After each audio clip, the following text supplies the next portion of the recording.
So yeah, firstly, thank you very much for Michael for arranging this today, and yourself, Sarah, in that one.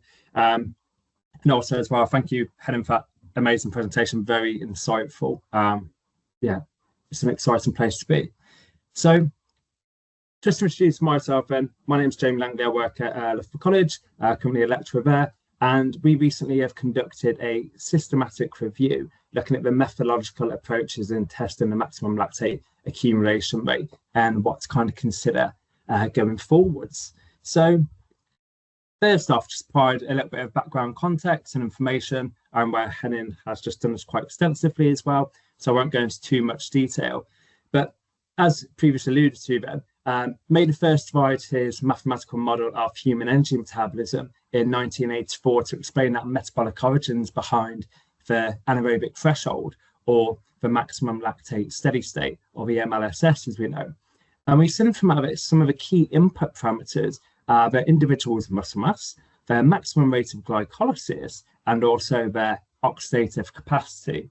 And so from a figure on the right-hand side here, we can see this essentially part of a simulation from a model which I've constructed to be able to then identify the maximum lactate steady state.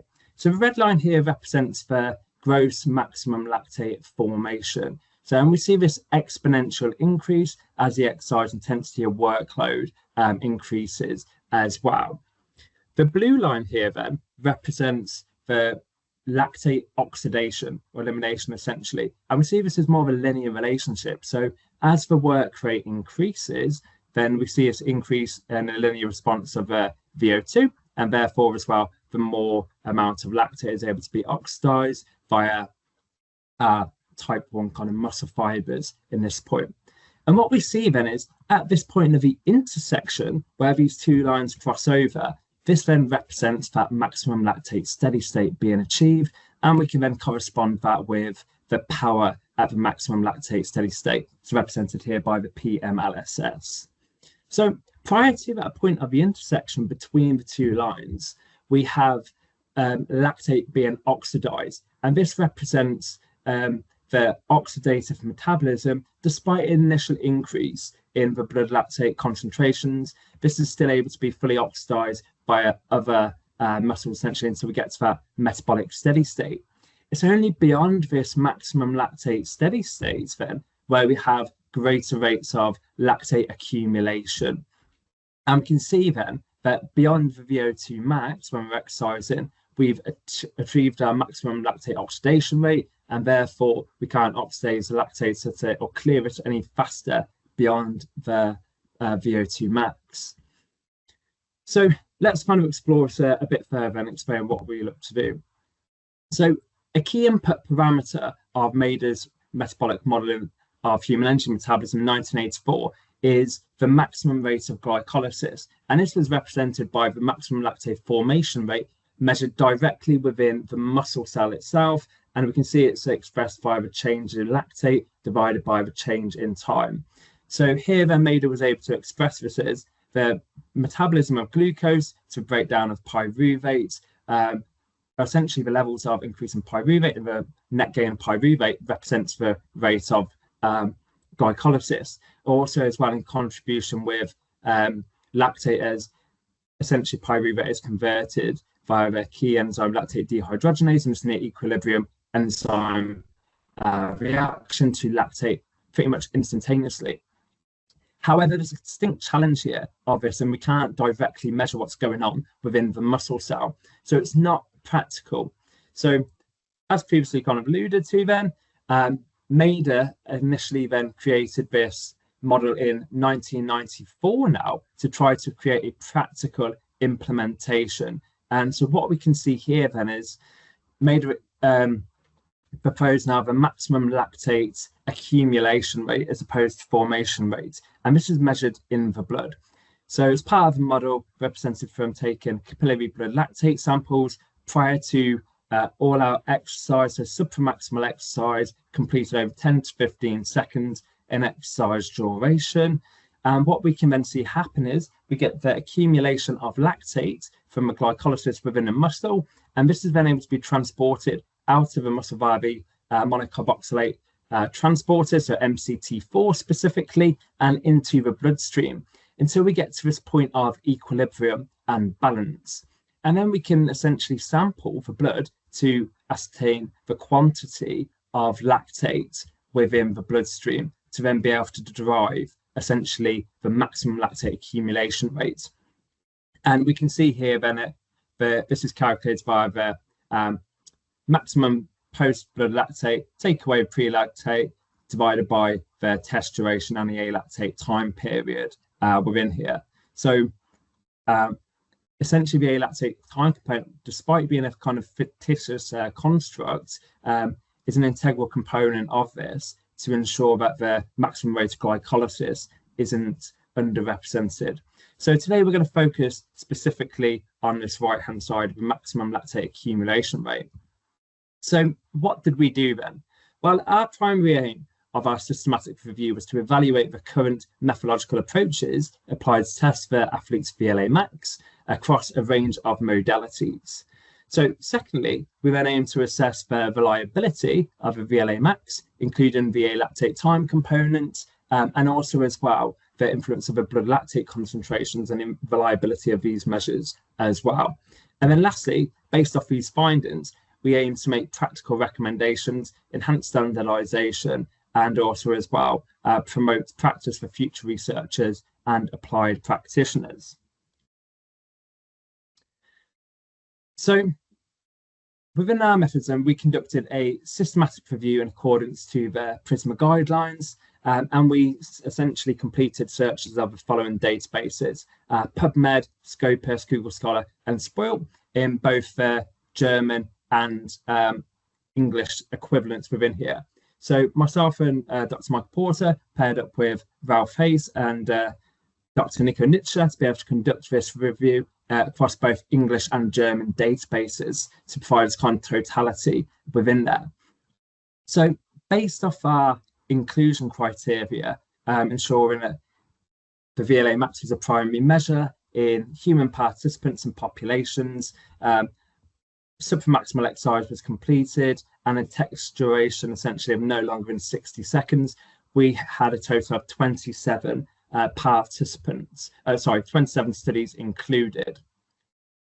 So from these studies, interesting to note at the minute that 22 of the 27 articles have been published by German researchers. However, more recently, we can now see this growing popularity, a more global express of the vLamax has been published in Korea, Greece, Belgium, and UK from ourselves, which kind of highlights the growing need for the conference here today, as this is a globally growing area.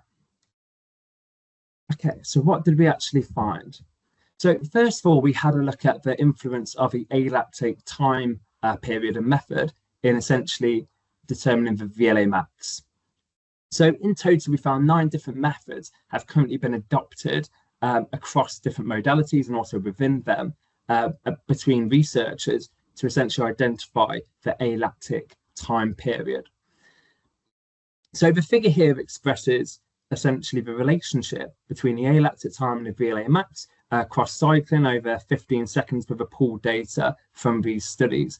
And unsurprisingly, we observed a strong positive correlation between the alactic time duration and the vLamax. And what we can observe as well, dependent upon the modality or the method of determination of the alactate time, the time to peak power minus 3.5% produced the longest alactic time of just over 4 seconds. And then we've seen the fixed time duration of 3.5 seconds, and the shortest was the time to peak power just under 3 seconds. And this strongly influences the results. Important to note from this figure that the top 3 data points have been excluded. So these are from Yang et al.'s 2023 paper. They've been excluded from this linear model due to the very high vLamax values, likely due to the elite national level participants in this study. So it's really important that the alactate time is consistent, as this has a significant impact upon the vLamax, as it's an integral component within that denominator within the equation. So we can see then within a 15-second test duration, a difference of just 1 second in the alactic time span can influence the vLamax by up to 26%. So therefore, we need to ensure a very valid and kind of reliable method going forward. Validity is a bit more questionable, and how do we do that one? But we're going to explore the reliability then. So over the next 2 slides, we have a table looking at the results from the reliability, in which we've done. In this first one, I've grouped essentially all of the reliability data from the cycling studies first of all. And we'll look at different modalities on the next slide as well. So just to highlight a couple of points then, the yellow column represents the reliability of the alactic time period, the blue represents the reliability of the vLamax, and the green represents reliability of the blood lactate concentrations. So what we observe then is that the largest degree of error within the reliability is the influence of the alactic time span. And the reliability of the alactic time span assessed by the interclass correlation coefficients range from poor to good. So it should be noted as well that there are variations within this, and also we observed larger coefficient of variations with increasing test duration. So the longer the test duration had a negative influence upon the reliability of the alactic time. We also see differences dependent upon the method of determination. So the time to peak power minus 3.5% represented moderate to good reliability, whereas we only observed poor to moderate reliability when observing the time to peak power itself. Now, it's important to note here, we can potentially overcome these limitations by applying a fixed alactic time period, which has been shown to enhance the reliability of the vLamax, quite nicely demonstrated by Mexner's recent study as well within here. So on this next slide, then we have some of the different modalities and just explore the blood lactate concentrations in vLamax as well. So one of the key parameters as well here is the pre-test blood lactate concentrations, and the interclass correlation coefficients of determination demonstrated a really large range here from poor to good reliability, with a very wide coefficient of variation of up to 45.6% as well. So this really highlights the importance of ensuring that the blood lactate concentrations prior to the test are controlled within a very narrow margin, and this will have a significant influence upon the vLamax results, and also as well, elevated blood lactate concentrations have been shown to decrease the rate of glycolysis as a consequence of that. So the post-blood lactate concentrations, quite surprisingly, the reliability here was stronger than the pre-lactate and reported moderate to good reliability, with smaller coefficients of variations of 5 to 23%. When we look at the reliability of the vLamax as a whole, this is quite challenging to assess due to the different time durations that have been utilised across the different modalities as well. So we observed, for example, this test durations ranging from 8 to 23 seconds, and this was largely dependent upon if, for example, a fixed test duration had been used, or a given distance, for example, in running, a 100-meter sprint, for example, that's then dependent upon the ability level of the participants. However, what we did observe was, in relation to the vLamax, moderate to excellent reliabilities. And if we can tighten up some of these constraints, then studies observed higher reliabilities within there as well. We also look to explore then the blood lactate sampling times within here. And interestingly, the time to peak blood lactate concentrations is a key parameter, yet only 6 out of 27 studies reported any values for this. So when we, so time to peak blood lactate concentrations varies between the exercise modality and also as well the test duration implemented. So to accurately reflect this and make sure we determine the peak blood lactate concentration, the sampling window needs to reflect the test environment itself. Now, what we propose in relation to this one is essentially a post-exercise samples taken every minute until the peak concentration minus 1 millimole to ensure that a peak blood lactate concentration has been achieved, but also as well reduces the burden upon the participants. We also explored then the influence of a modality and the duration on the vLamax. And what we have here then is a numerous kind of forest plots. So A is on left-hand side in relation to cycling, B in the middle to running, and then C the other various modalities. So just to explain this a little bit, the blue dots represent the mean, and then the error bars are the standard deviations within here. We then have test duration down the side. And then the numerical values above represent the alactate time durations, which we've seen previously already play a key role within there. So when we actually pulled the data kind of together into 1 second integers, what we observed was that the highest vLamax were attained between test durations of 10 to 12 seconds across all modalities except for isokinetic force testing. So something to note here, though, is while cycling test durations of 10 to 12 seconds appear to elicit the highest vLamax populations, these may be confounded by factors such as the high movement frequencies or elite populations, which represent high portions of the data within these test durations.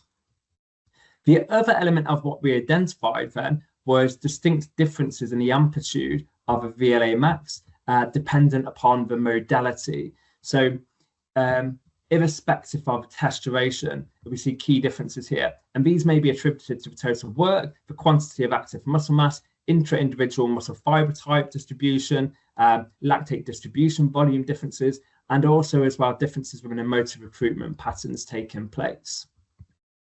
So we further explored the influence of the time and the vLamax via these bioexponential models. On the left-hand side, we can see running, and we see here then by using a pooled data from different tests against 1 second integers and applying a fixed alactate time period, constant for this one, that the model predicted the time to peak vLamax to be achieved during running at 10.5 seconds. On the right-hand side, we have 4 bioexponential models illustrating the results across cycling. So here then the differences between these models are either the inclusion or exclusion of both the 3 and 60-second data points, as these have the largest margin of error to essentially skew the model and the data within here. But the models predicted the vLamax peak may be achieved between 4.6 and 9 seconds itself within there. It should also be kind of noted that the data point in relation to the 3-second test duration is taken from elite cyclists, and minor fluctuations in the alactate time will significantly influence this variable. So based off our findings, we propose the following to essentially look to standardized procedures between researchers and also as well hopefully allows comparity going forward. So pre-test baseline blood lactate concentrations of less than 1.5 millimole. During test, we a 10-second test duration and a 3-second fixed alactate time test duration corresponding to that test duration. Standardizing movement velocity where possible, and then post-test ensuring a passive seated recovery, so we're not oxidizing the lactate, sampling every minute until peak minus 1 millimole, and then into Mader's original formula as well within here for the standardization where it's not requiring a metabolic cart. So just to conclude then, identification of a lactate time period represents the largest margins of error and reliability, and therefore we advocate for a fixed alactate time period to be employed. So the vLamax is modality and movement velocity dependent, and therefore needs to be tested specific to those modalities. And then lastly as well, we recommend the following standardization procedures such as baseline blood lactate values of less than 1.5 millimole, a 10-second test duration, a fixed alactate time span, and wherever possible, standardizing those movement velocities as well. Thank you very much for your time and listening today. Have any questions? Thank you.